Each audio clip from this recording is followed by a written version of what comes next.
From this video, I will start a series to introduce Power BI's commonly used visual charts and give best use scenarios. In today's video, I will start with the table and the matrix, except that I will not spend much time on the table but focus mainly on matrix, as matrix is more powerful, more complicated, and more useful. Let's get started. First of all, we can come to here to find table and the metric. I've already dragged some fields into the columns of the table, and it is now look like this. For a table, the data is flat and not aggregated. One row records one dimension. For example, checking the first row, we can see that the revenue for customer from Canada is 1 million, and Canada is a country of the region North America. However, it's not direct of how much is the aggregated revenue for North America. A matrix is different. It enables users to analyze data by multiple dimensions. It enables aggregation and can be drilled down or drilled up. Let's create a matrix. There are rows and columns, meaning we can put fields horizontally and vertically here. Let's say I want to see the region horizontally and the revenue category vertically. Then every one of these cells is sliced by 2 dimensions. Then I want to fill these cells with revenue and see how's the revenue by these dimensions. I drag the revenue amount to the values here. So now it shows the revenue sliced by these regions and these categories.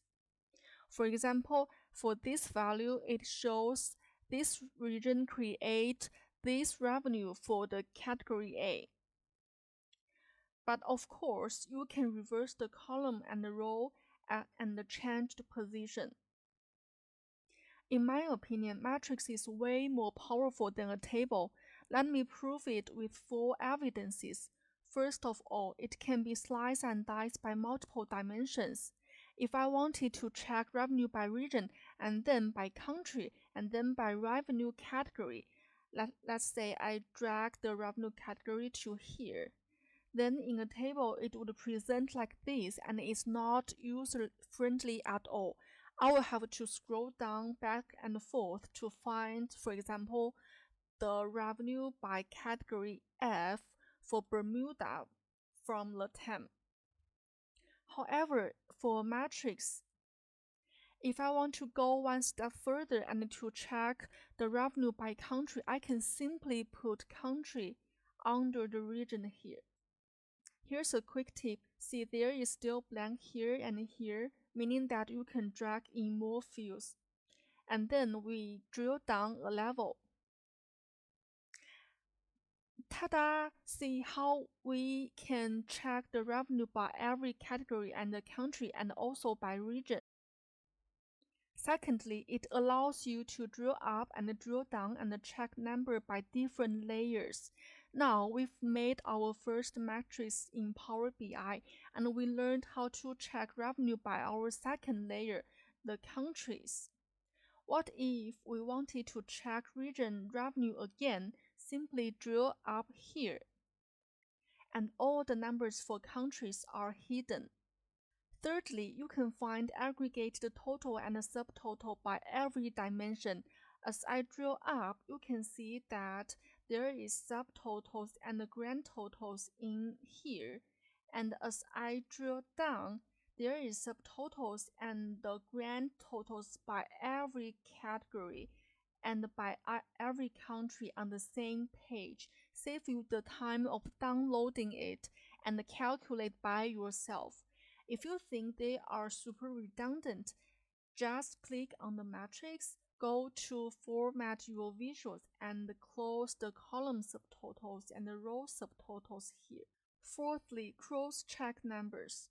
As I have introduced in a previous video, visuals in Power BI are interactive, given that the data behind is connected.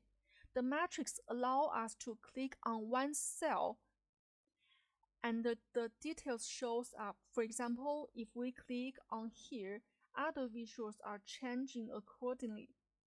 We can also use table to do it, but again, matrix allow you to easily find the most granular dimension. Here is one last trick that I want to share. Sometimes I'd like to put month in the columns. For example, if I remove the country here, I remove the revenue category, and I put the transaction month in here. In this way, it's easier to spot if there is any trend of revenue. In this case, we may find that LATAM's revenue is pretty stable from January to March, with a little bit decline from January. And as of today, we are approaching the middle of April. We can project that with this number. If LATAM doubled revenue by the end of month and reached 5 million and 6 or 8 something, its revenue could keep stable.